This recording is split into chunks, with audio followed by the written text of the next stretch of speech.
You might not know his name, but if you've ever watched NHRA Pro Stock Motorcycle drag racing, you have seen his work screaming down the track at 200 miles an hour. Mike Mullaney is the owner of Mullaney Cycle Works, and his specialty? Building drag bike chassis for racers of all shapes, sizes, and classes. Mike's got a lot of experience to draw from as well, starting with quite a few years on the drag strip as part of the Vance Hines Motorsports crew, earning himself dozens of NHRA Wally trophies, and most recently with Flyin Oehler, who's snagged 2 Wallys of his own. There's so much that goes into building a drag bike, but since Mike knows it inside and out, he makes it look and sound really easy. Trust me, it's not. And you may be surprised that he designs everything on CAD before he even starts to cut or join metal. He's one of those guys that has an encyclopedia of motorcycle knowledge just in his head. And really, he's doing something that only a few other people in the world do to make a living. And yet, he's as humble and friendly as anyone you'll find in the motorcycle world. This is Mike Mullaney. I'm your host, Mark Long, and you're listening to Driven to Ride. All right, Mike Mullaney, you are on Driven to Ride. Thanks for being here, man. Thanks for having me. Something pretty cool for a little fabricator like myself. We don't get too many opportunities like this, so I greatly appreciate this. Yeah, man. I mean, you are a part of the motorcycle world, and we try to, talk to people from all over the motorcycle world, so we're happy to have you. And you said you're a fabricator. In your own words, can you tell me kind of maybe what people know you for or what your kind of claim to fame is?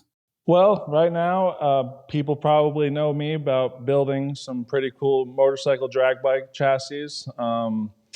We built about 15 of them, specifically for the NHRA Pro Stock Motorcycle side of things, and a father and a dad. That's most important to me right now.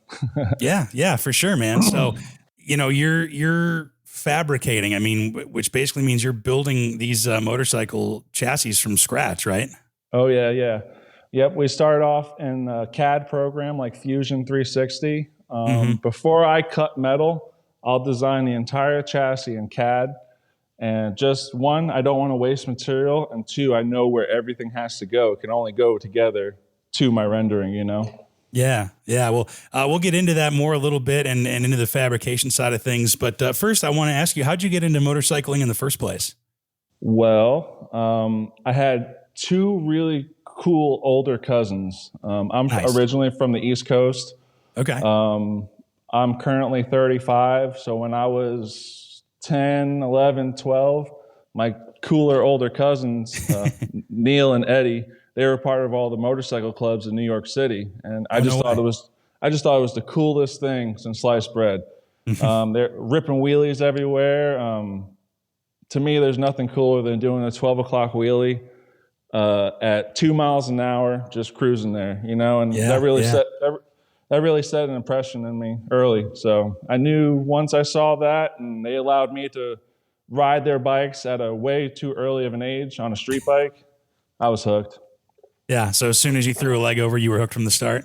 Oh yeah. My dad, very fortunate upbringing. My dad got me a Yamaha Blaster. That was my first, I guess, motorcycle, if you want to call it that, a 4-wheeler, Yeah. And that first day, ripping wheelies on that and having a good old time, never look back. Yeah. Sounds like you don't really have a lot of fear when it came to riding. Gravity. I learned gravity. Well, you'll never beat gravity. That you fall off a dirt bike, you're going to remember it for a long time. Like my lower back is still messed up to this day from a motorcycle dirt bike crash that I had when I was 15, 16 years old. Okay. So you never forget gravity. Gravity will always win. Yeah. So what kind of bikes were your cousins riding out east? Street bikes mostly. One had a Honda, like a CBR 900 back in the day, and then the other one had a GSXR. I think it was a 750. Okay. So they were cruising on super sports. Yeah. Oh yeah. They were having. It was, like I said, it was the coolest thing. Watching a group of 100 street bike guys just taking over the streets, I still, to this day, I think it's really cool. Yeah. I said I'm outside of Chicago, and I haven't seen it in person, but I've seen it on Instagram. Chicago United Riders, they do that kind of stuff.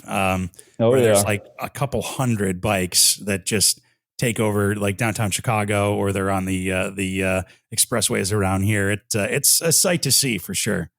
I remember I experienced it one time being a part of it, going over the Brooklyn Bridge. Oh, sick. People left everywhere, just doing wheelies and just causing a ruckus, and cops are just back there. They can't do nothing because there's so many bikes, It's like, yeah. What was it like? What was it like being in the middle of all that? Crazy. When I go riding personally, I'm usually either me or one other person. Yeah. And when you're around 50, 60 other people doing crazy stuff, you just got to be on a swivel, just looking around, just waiting for somebody to do a wheelie into you or something crazy like that, You just got to be careful. Some people can ride and some people can't. And yeah. Some people have way too big of a bike that they should even be looking at. Yeah, it does happen. So, well, that's a hell of a way to get introduced to motorcycles. And, well, let's get into the whole fabricating and drag racing thing. How'd you get into fabricating bikes in the first place? Again, being fortunate, I was a crew guy on the Harley Davidson Pro Stock Motorcycle team for Vance Hines, and I first started off doing that as a crew guy, but then they wanted me to be a motor guy, and I'm like, I could build a motor. That's nothing. That's too easy for me, Like I knew I wanted to be a fab person, but I never turned a TIG welder on. I never turned a lathe on, never turned a milling machine on. And Matt Hines, Andrew Hines, Eddie taught me a lot of what I know today working on the job at Vance Hines. Okay. So you've always been in like the kind of motorcycle, like mechanical, like fabrication kind of race space, it sounds like. Oh, yeah. I mean, I think I mentioned before, I'm 35 now. I grew up in the perfect era of cool TV shows, West Coast Choppers, yeah, American Choppers, the Biker Build-Offs, the Motorcycle Manias. And I knew once I saw those, I wanted to be somebody that built either a chopper, a drag bike, or whatever. I just wanted to build something cool. It had to be cool. Yeah. I mean, if you're not looking cool, then what are you doing, right? That's what I say. So how'd you get involved with the Vance and Hines guys? Well, one of my best friends growing up is Eddie Krawiec's little brother. And I went years of not even knowing that my best friend had an older brother that raced bikes. Okay. Well, I went to Motorcycle Mechanic Institute in 2010 and 2011. And I had a chance to go out to Indy and meet everybody. So I met them back then. And then a little jump forward, I started working at dealerships. And I woke up one morning and Vance and Hines had a crew guy Facebook ad like 5 o'clock in the morning. I could close my eyes and picture this right now. 5:30, 5:45 in the morning. I open up social media, do the quick browse that we all do in the mornings, right? Yeah. And the first thing I saw was like, do you have what it takes to be a crew member on a drag team? And I'm like, I could text Eddie personally right now. So I texted Ed at like 6. Ed, is this something I could do? Is this something I could do? I'll move to Indy right now. And I was still in New Jersey at the time. And he said, yeah, just send me your resume. We'll go from there. And I didn't hear nothing for 2 or 3 months. That dream. Oh, geez. That dream is gone, Yeah. So I reach out to Eddie. I'm like, hey, Ed, just kind of like seeing what's up. And I remember it. He's like, no news is better than bad news. I was like, huh, okay. Well, yeah, never heard that before. I don't know how to take it. So a couple weeks later, I think it was, Matt Hines ended up calling me to have me come out. He wanted me to come out in like the next month or two. As soon as Matt hung up, Eddie called me and said, hey, I got you a plane ticket on Thursday if you want to come out. Oh, damn. I said, I was working. I was on the clock when that phone call happened. So I ended up hanging up and walked straight up to the boss. And I was like, hey, man, I got an opportunity of a lifetime that I can't pass up. Yeah. So he's like, all right, yeah, no problem. Let's do it. So, and then I came out to Indy. And then that was November 11th. And then I moved to Indy January 1st. Wow. Yeah. Talk about just changing your life in like a matter of months, man. Oh yeah. It was time. It was time. Yeah. So what goes into being a crew guy on a drag race team? Being able to work with other personalities is the biggest thing. I'm just being straight up with you. Yeah. Uh, Being flexible with your schedule because you never know when a test session is going to pop up. For me, like now with Ryan's team, I built so much of the bike. So like, that's like my baby. Everything on Ryan's Pro Stock Motorcycle is one off. There's no other bike like it in the world. So everything that has to get made has to go through my head, and it's a lot. But the traveling is a toll on a person, especially if you got kids and family. So that's always something to think about. You know, we travel 16 times a year, and that's just the base schedule. That's not including test sessions, because we live in the Midwest now. So you can't go testing at Indy or Joliet in July or January. Right. Not July. January. Yeah. That's the snow and the 0-degree temperatures are not really going to provide that. Yeah. Yeah, it won't give you good traction. Yeah. But so we got to take a trip down to Bradenton, Florida, or South Georgia Motorsports Park, you know. So which is cool. It's a cool little vacay for the middle of the season, you know. But it's still is a lot. Well, you are building bikes now. You're on a, you know, you're doing your own thing there with Mullaney Cycle Works or whatever. How'd you make that transition from going from being a crew guy to kind of opening up your own shop? Well, the true story is just how we got to go about, right? The truth of all the stuff. Harley Davidson stopped racing with Vance Hines. Mm-hmm. So when stuff like that happens, money's not coming into the business like it once was, right? So I'm not going to say there was a mass layoff, but a few of us lost our position due to the separation of Harley not racing no more. Sure. Yeah, and I understand it. It's business. You know, COVID was happening. Motorcycles aren't selling as much as like they used to. Yeah. And so that day happened, and I made a phone call to my wife, and I said, "Hey, babe, I could make a left or a right-hand turn to go to other fab shops that are around, or I can come home and figure it out." And she said, "Just come home. We'll figure it out." I said, "All right." Nice. And so you just decided right there, I'm going to open up my own shop. I always had a plan to having my own shop of some fashion. That was just kind of like the kick in the butt. All right, now we got to go do it, you know? Yeah. Sometimes you don't take the leap. Sometimes you got to get pushed, you know? Yeah. So do you remember like building and fabricating like your first motorcycle chassis? Like what was that like? How did you go about even doing that? So I started off with the chassis stuff with the Harley team, right? And I would always stay after work and just pick up a TIG welder. All right, I'm going to stick these two pieces of metal together and try to make it work, right? And, oh, no way, yeah. Well, at the time, I think a fabricator had left Vance and Hines, and there was an open spot. So Harley always ran the Harley Davidson V-Rod Pro Stock bike for the longest time.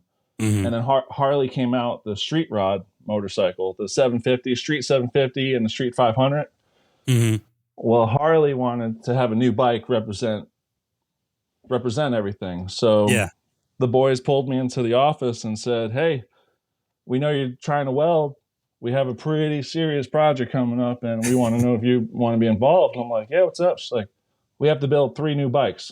I'm like, "All right, let's do it."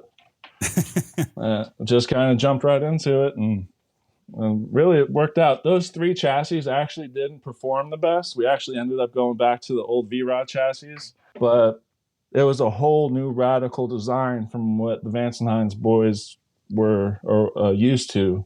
So when you make a huge change like that, you're gonna be in a pounding of, you're gonna go up the struggle bus of trying to figure out how to make this bike work properly, you know? Sure. Yeah. You gotta test it and work out like the bugs and see how it performs really. And then just almost trial and error, I guess. That was 2017. And we went testing. It felt like we went testing every other weekend with those new bikes because we couldn't get them to 60 foot. So, and then we just ran out of time. There's something in the NHRA season called the Countdown to the Championship. Mm-hmm. And that's after Indy. It just happened this year. and we just simply ran out of time. You want to bring the best of what you have to the countdown to win that championship.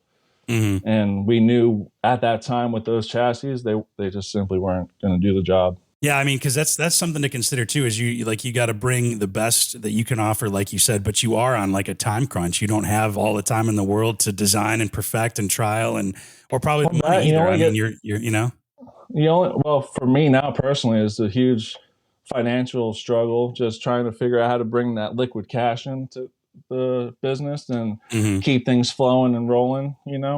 Yeah. But for the sponsor, for the Harley side of things, it was just, money actually wasn't an option when it came to that stuff.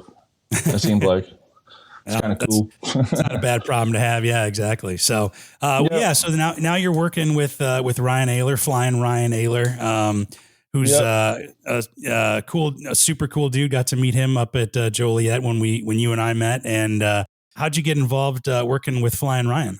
So when I lost my position at the Vance Hines, the following weekend was a Man Cup event. Manufacturers Cup is called, but we call it Man Cup. Yeah. It's an all motorcycle drag racing event in South Georgia Motorsports Park.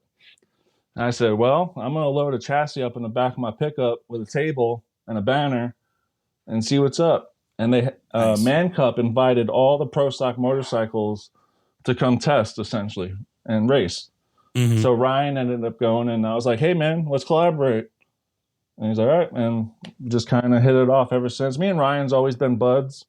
But now that we get to work together, we've been friends since he came out onto the field. I think in 2018 or 19 when he came out.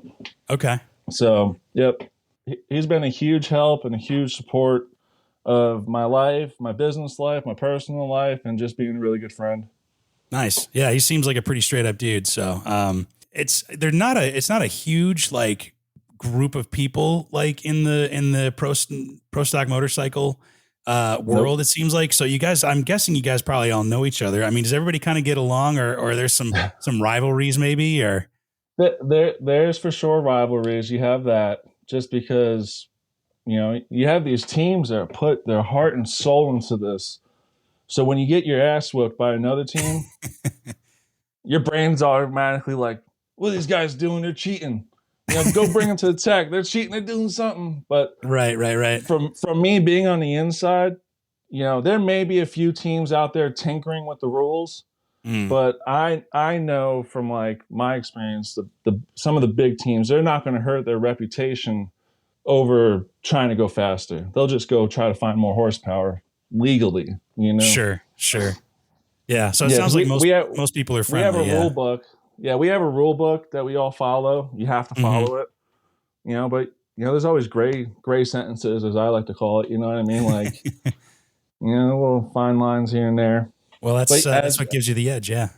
Yeah. As you're saying, for the most part, when the helmets are off, everybody talks, everybody jives, everybody will help each other if it comes down to it. But when that helmet's on, man, we don't even want to look at the other crew member. You know what I mean? Like, nope. Yeah. You guys are the enemy at this for this, 6-7 seconds. Exactly. Yeah, exactly. Yeah. So let's get into the bikes that you're the chassis and stuff that you're building for Ryan. I mean, so what kind of like special considerations do you have to make for building like a drag bike as opposed to maybe a street bike that most people are used to? All right, for the drag bike specific side of things, we're looking at a hardtail. We're looking at only front suspension. We're looking at a wheelie bar. We run a 10-inch tire in the back. For our Pro Stock motorcycles, the wheelbase has to be no more than 70 inches. Mm-hmm. As for a street bike, you could do a lot of things. Extended swing arm, grippier tire, aftermarket clutches, I don't know, I'm kind of brain farting on that one. No, that's cool. I mean, like, I have to imagine, like, because you're dealing with such like horsepower and torque and speed, I mean, going 200 miles an hour, or more, like everything's probably got to be like reinforced, like to the nth degree. And the geometry has to to be like dialed in perfectly, right? When it comes to the body work, that is 100%. Like you're a 16th off left to right with that body work, that bike will pull that direction. Really? Oh yeah. I mean, there's a lot of things when it comes to just tuning these bikes to get them to go straight down the boulevard. A lot of the tracks, just like a normal street, they have the crown to the road. Yeah. Mm-hmm. So that's going to pull a bike a certain way. So you put axle offset to get the bike to go straight. Or you might have, if you ever watch our starting line procedure, every bike has a guy lining the bike up straight down the track. Okay. And sometimes, if you know this lane might pull you a little right, all right, we're going to favor him to the left just a little bit. Because by the time he gets down there, he'll be straight enough, Yeah. Yeah. Cause I mean, I think a lot of people might, especially when you're just watching, it's like, okay, they just go to the starting line and that's that. And obviously like being at the starting line is exact, but yeah, I mean, to think about just the lateral side of things, being maybe to the left or a little to the right, and it has to be different for each track. So you have to know, I mean, it's a straight line, but you got to know that track just as well as anybody else would. That, and it's a rider too. Some riders, you could just say, hey, I'm going to point you nice and straight. Mm-hmm. Just do your best to go straight. Simple as that. But then there's other riders that, hey, they want you to come up to the starting line with them. You see that tree down there? Oh, that tree? No. 2 trees to the right of that. Aim me to that tree. All right, man, no problem. I'll do my best.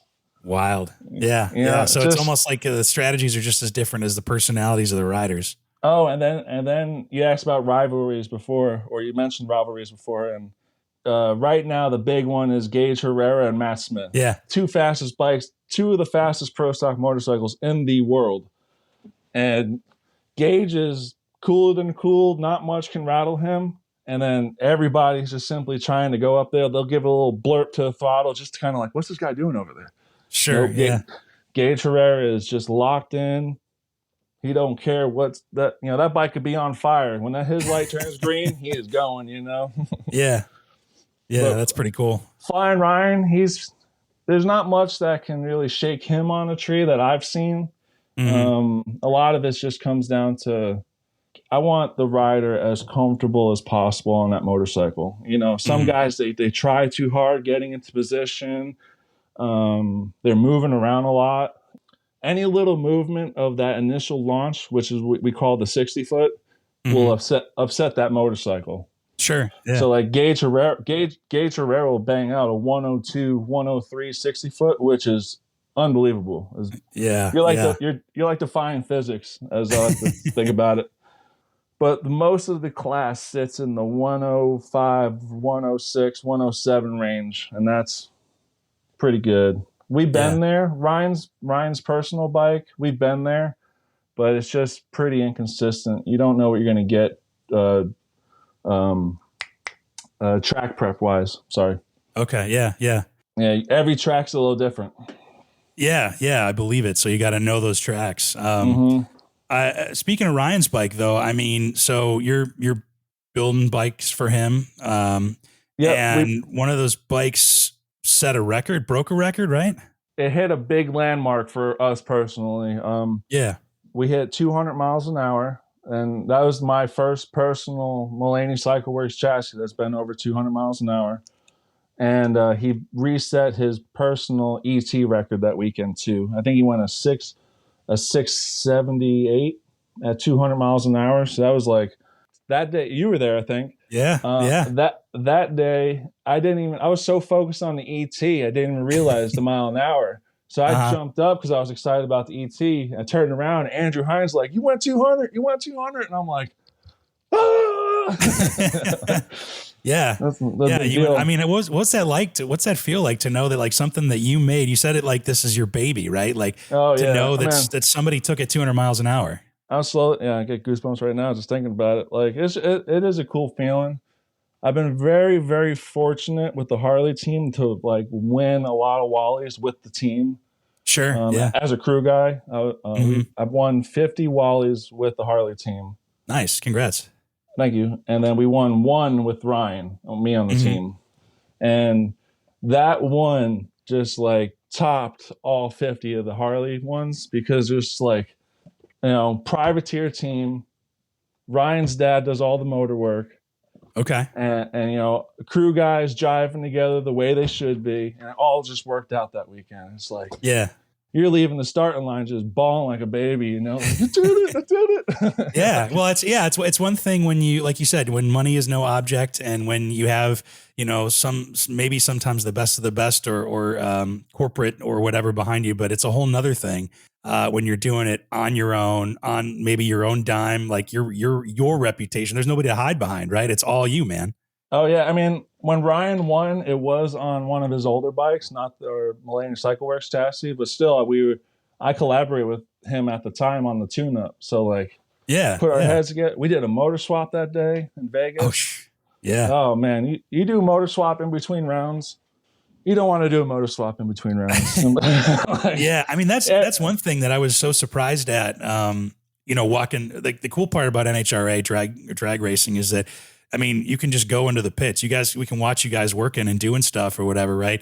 But I mean, you guys almost take those bikes completely apart in between races or right before races and put them back together. I mean, it's just wild to think about. so our bikes run a high octane fuel. It's Sunoco C25.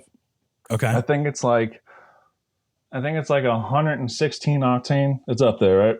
Yeah. Yeah. Well, those big cars run nitromethane, and you see those big top fuel cars, they tear their motors down to the crankshaft every single round. Now, with our race gas, we don't have to do that. I mean, we'll pop valve covers off to make sure there's no broken springs. Every round gets a clutch service. Every nut and bolt on the V-twin gets looked at because the V-twin shakes so much, and everything's hard mounted. Mm-hmm. There's no like rubber bushings or anything. So you come back from run, it's like, why is my primary cover bolts all loose? Oh wait, I didn't put Loctite on those. We're good. You know, like, Yeah. It's just crazy to see you guys tearing these bikes apart and then putting them back together and then getting them on the track to race. So yeah, Ryan's turnaround right now is, so say we made a run, motor blew up, and like, you need to get on Sunday race day, you only have about 30 minutes. You need to really cram about 40 to 45 minutes worth of work in 30 minutes. And it's like, tools are flying everywhere. You're dropping the F-bomb left and right. And you're like, get out of my way, you know, like, just let me work. And on the Harley team, those chassis were designed a little differently than Ryan's. It was really a slick idea. The whole front end of the motorcycle came off. Oh, wow. Like, yeah, the whole entire front end of the bike came off. Then the motor. Then you put the motor back in, front end gets back on. Okay. So I want to say it was St. Louis, 2016. It's funny how you remember races. Right. We did a motor swap in about 23 minutes. Out in with the clutch service and back up to the final round. That's insane, man. Insane. Yeah. I guess where are we at in the season for NHRA right now with Ryan and what are we looking at? Are we looking at next season already and maybe making some tweaks and stuff? Oh yeah. I mean, we were planning for next season a few months ago already. We're gonna start designing a brand new chassis for Ryan here. Just a matter of getting it all done. I already have all the tubing for it. Just a couple odds and ends I still need to get. But right now in the NHRA circuit, we just got done with Indy. Indy is our biggest race of the year. It's the big go. You had over 800 racers on the racetrack, at the racetrack facility. As soon as Indy's over, everybody goes to Reading, Pennsylvania. That's this weekend, actually. It's personally one of my favorite tracks. It's a colder track, and it's usually fast. You know, you get what's called like mine shaft conditions, like weather-wise. Okay. So, you know, sea level and then altitude. Well, at Reading, it'll be so cold, you're like negative 500 feet altitude. And you're like talking to your tuner, and you're like, what are we going to do here? Like, our notebooks don't go that low, you know what I mean? So, yeah. But back to the NHRA circuit, there's 3 races in a row, back to back to back. You got Reading, Charlotte 4-wide, and then St. Louis back to back to back. So those type of weekends are the hardest because if you're not at the racetrack, you're at home servicing your stuff for the racetrack. Yeah, that's nonstop, man. It is, because you don't really want to go to the racetrack to work. I mean, yes, Sure. yes, we are working when it comes time to it, but we don't need to go to the racetrack to put a motor in or wire the bike up and do all that stuff. There are races won and lost by the work that is done at the shop. You know what I mean? Yeah. So That makes sense. you go to the track. I mean, maybe you do a motor swap. You know, maybe the truck didn't come back to Illinois, stayed in Pennsylvania, went straight to North Carolina. All right, we got to do some work, a little bit of maintenance, you know, but you never want to go to the racetrack knowing you have to wire your bike or something like that, you know? Yeah. Most of the big work is done in the shop or whatever. So for Flyin Ryan's team, it has been done. He ran bad one time. Essentially, you could hook up the battery charger into the harness side, not the battery side. Okay, yeah. So that we shouldn't have matching connectors on that for that to happen. Well, crew guy, we were in a rush, plugs the charger into the harness side, and you just see a puff of smoke come out. And you're just like, we just ran our fastest pass of the weekend. Oh, so God. that entire night we stay up rewiring, pulling wiring harness off another bike to get it to work on this bike. Yeah. And then at the time he ran a wiring harness that was outdated. He ran a Magneti Morelli. Everybody runs Motec or Max ECU now. Okay. And Pro Stock. But it's like, well, we can't even go to another team and try to get parts. Like, so that's why we made the swap over to just making it work. ECU. Yeah. Running Napa, trying to get wire to make it work. And it's like, oh, this is not going to work. Yeah. Well, yeah. So you've got your own thing. You're working with Ryan or whatever. What kind of, what else are you working on, with bike frames and or chassis rather? And, what's coming up at Mullaney Cycle Works? So I got a TL, which is a TL is the bodywork, like a TL 1000R Suzuki bike. Mm-hmm. It's going to be based on Pro Stock specs. So that's one bike we're building. Then I got about 5 sets of wheelie bars that I need to make. Luckily, they're all similar, so I could prep. I can get in like in the zone mode and just get to work and prep a lot of stuff. But yeah, they're all different in their own little way. So when you get to the finalization of things, it takes some time. Yeah. And I have 2 Pro Mod chassis. One is going to Russia, and the other one I'm just going to build. When you build multiple things of one, why set the machine up multiple times when I can just do sense. 2 or 3 of the same thing? All right, may not sell this bike right away, but at least I'm prepped and ready to a lot closer, you know?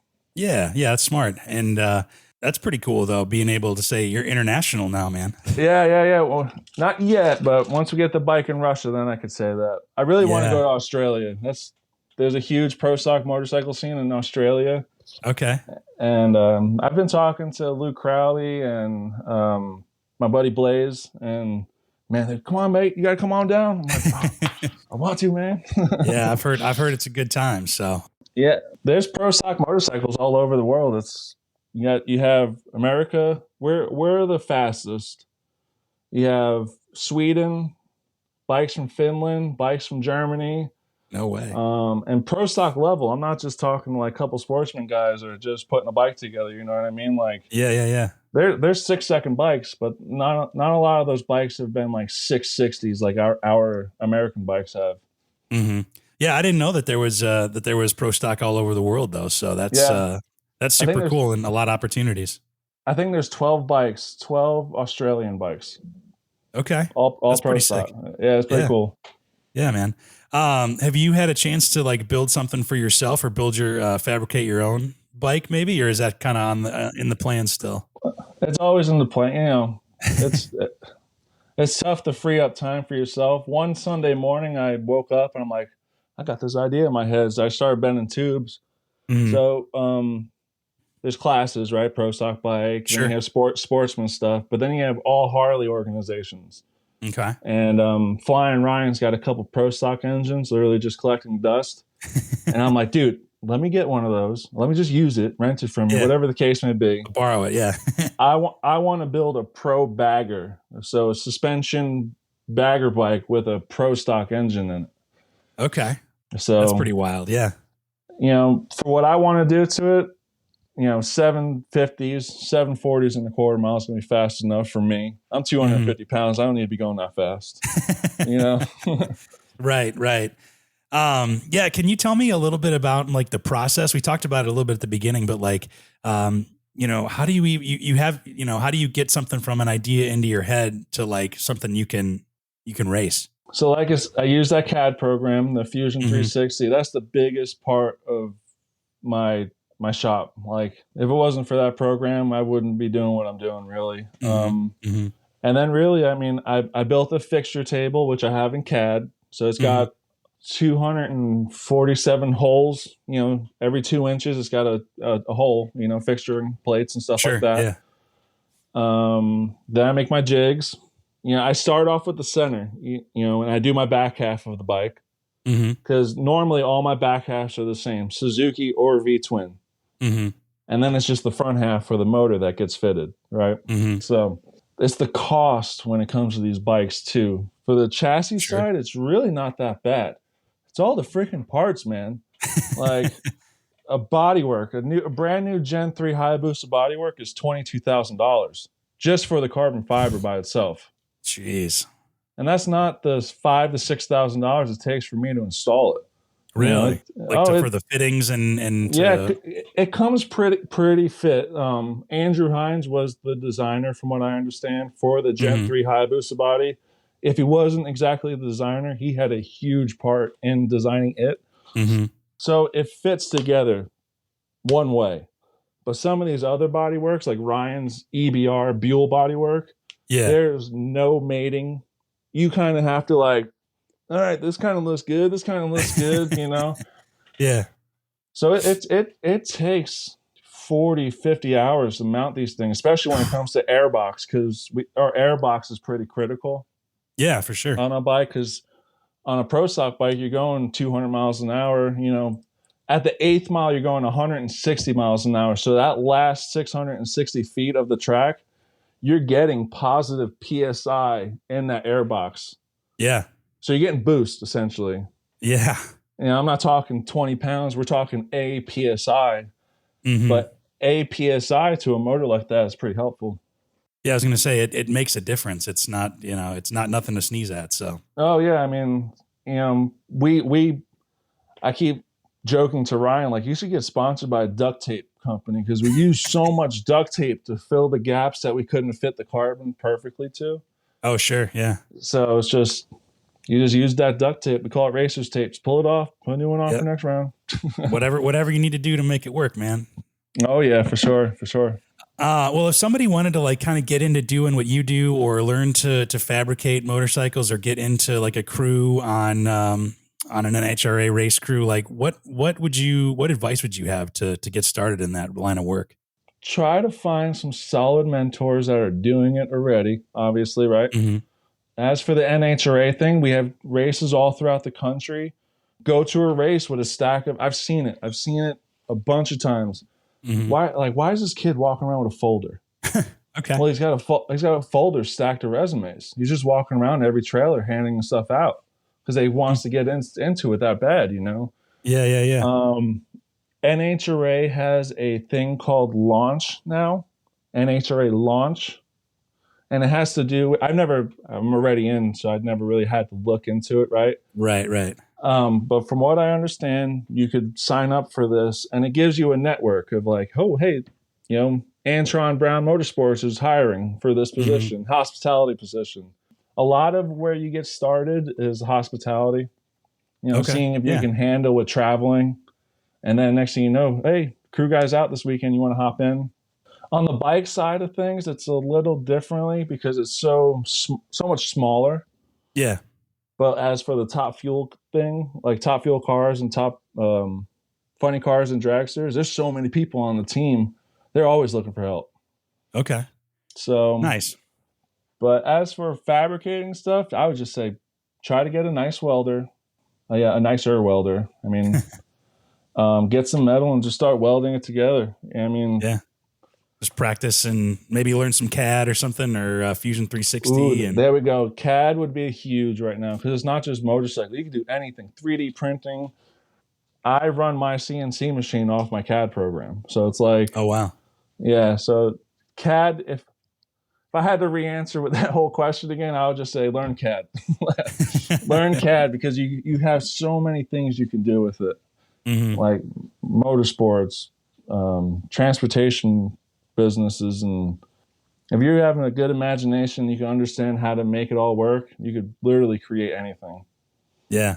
Yeah. I think that's something that people don't realize, is that, like, in order to do what you do, like, you know, there is a lot of like mechanical work and like physical labor that goes into it, but you're a creative person, right? Like, you have to have a creative streak in you to be able to do this. Cause like you said, you woke up one day and you had this idea, and like, that's where that creativity comes from. So yeah, you definitely have to have that creative bone in you just to be able to know where to start. I mean, I could look at this Gatorade bottle and say that's a cylinder. I'm going to draw a circle here and then extrude it 5 inches, and now I got my Gatorade shape, you know. And yeah, I could 3D scan a Pro Stock engine and then print it on my 3D printer, you know. Just yeah. No, it's you can't stop that creative force, you know. So no, and then I also bring the creative stuff into the engine shop with Ryan's dad. I can't talk too much about what we're working on, but we've made absolutely one-off parts that's never been made in the world for what we're doing. And all we get to do with me and Bad Brad is, hey, does this make more horsepower? Does it make less horsepower? Oh, made a little bit more. All right, let's see if we can make it better, you know? Right, yeah. All right, can you design this? Bad Brad had a concept in cardboard. Oh, no way. Hey, can you make this? And I said, yeah, give me a couple weeks. And then a few weeks later, I had it working, fired motor up, everything ran, and didn't make the horsepower we wanted, but it didn't lose the horsepower. So it's kind of like, yeah, what do we do here? You know? Yeah. Still got to be cool to see something in a concept or have it in your head and then see it on the track or to test it out, you know, or see it happen in real life. Fire it up and it's like, holy crap, it's working. Yeah. I imagine that feeling never goes away. I remember my first Suzuki, I had Mr. Bostic purchased my first Suzuki from us. And, racers already have their mind set on how their motorcycle is going to work. So when it doesn't, tensions may flare up, right? Okay. So me and the motor builder on Bostic's team, I wired this bike up, and I'll tell you right now, I'm a chassis fabricator. I can wire, but it ain't gonna be pretty. It ain't like I'll get your bike fired up, but you know your lanes, right? Yeah, for sure.